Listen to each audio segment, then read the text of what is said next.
आजची पत्रकार परिषद आगामी होऊ घातलेल्या जिल्हा परिषद आणि पंचायत समितीच्या निवडणुकी संबंधी बोलवलेले आहे। या विषयावर बोलण्या अगोदर मुंबई आणि महाराष्ट्रात महानगरपालिकेच्या ज्या निवडणुका झाल्या त्या निवडणुकीमध्ये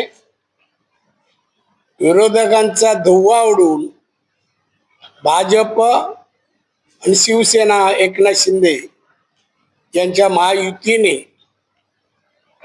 जो विजय मिळवला आहे त्या विजयाबद्दल मी माननीय मुख्यमंत्री आणि माननीय एकनाथजी शिंदे, सन्माननीय अमित साटम मुंबईचे अध्यक्ष आणि महाराष्ट्राचे अध्यक्ष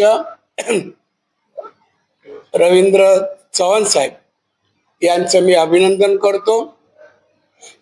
यांनी हा ऐतिहासिक विजय त्यांनी मिळवून दिलाय, त्याबद्दल धन्यवाद आणि परत एकदा अभिनंदन।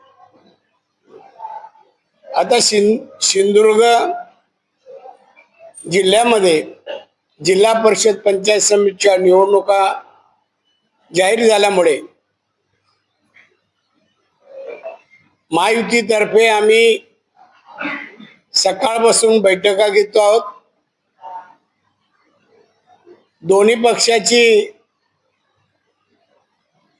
पक्षाची बैठक संपन्न झाली। त्या अगोदर तुम्हाला सांगावंसं वाटतं की आम्ही सिंधुदुर्ग जिल्ह्यात महायुती करायचा निर्णय घेतलेला आहे आणि हा निर्णय वरिष्ठांच्या सांगण्यामुळे आदेशामुळे आम्ही घेत आहोत।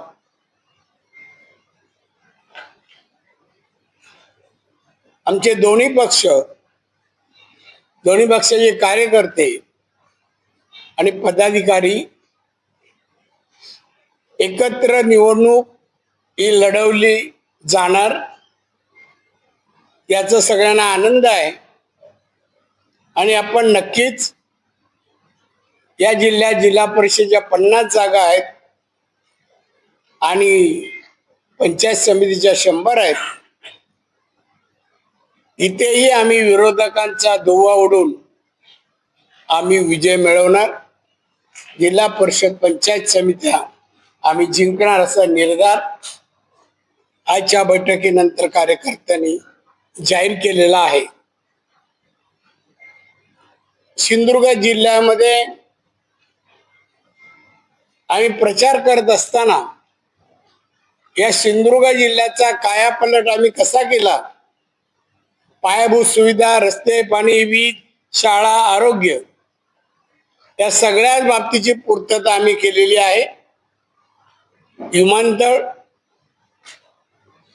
हा आम्ही सुरू केलाय। विरोधकांनी विरोध करूनही जागा संपादित करायला विमानतळाला विरोध करत होते, तरी पण आम्ही निर्धार करून विमानतळचं काम पूर्ण करून विमानही वाहतूक सुरू केलेली आहे। त्याचप्रमाणे चौपदरी रस्ता आणि शैक्षणिक क्षेत्रात, आरोग्य विभागात सगळ्याच बाबतीत आम्ही भरीव असं काम करून नागरिकांचं जीवन सुखमय कसं होईल याचा आम्ही प्रामाणिकपणे प्रयत्न केलाय। आम्ही केलेल्या कामामुळे जनतेला जी जाणीव आहे की ही सगळी कामं आम्ही पूर्ण केली आहे। दरडोई उत्पन्न मी आलो 90 साली तेव्हा 35,000 होतं, आता ते 2,60,000 पोचलाय। याचं श्रेय विरोधकांकडे अजिबात जात नाही। शाळा, कॉलेज या वेगवेगळ्या गोष्टीमध्ये विरोधकांचा 1% पण सहभाग नाही।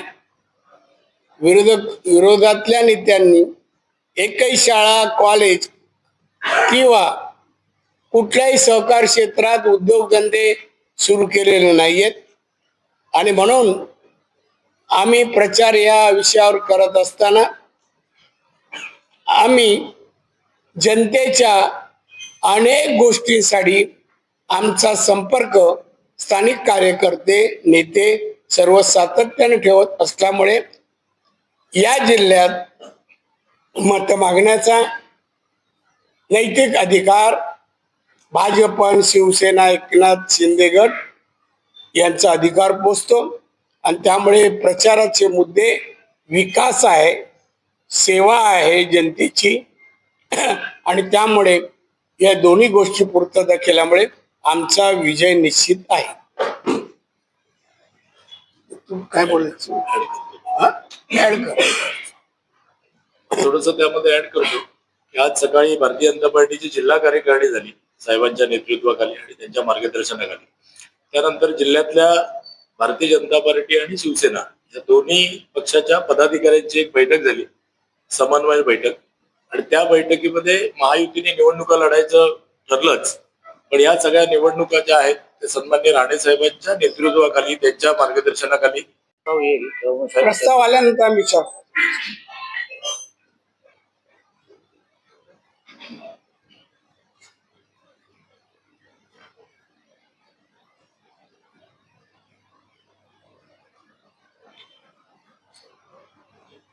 इकडे काय नाही.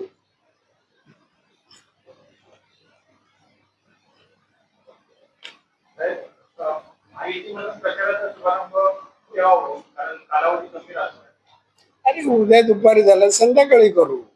प्रचार नारळच फोडायचा.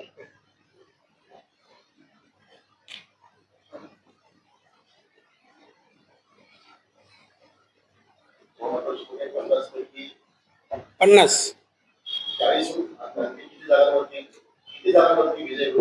मी सांगितलं 50 बोललो, तुम्ही विचारच्या अगोदरच बोललो. 50 पैकी 100% विजय. 100% आम्ही कामं केली आहेत, 100% अधिकार आहे आमचा. काय हो, हा त्यांनी सांगितलं मला.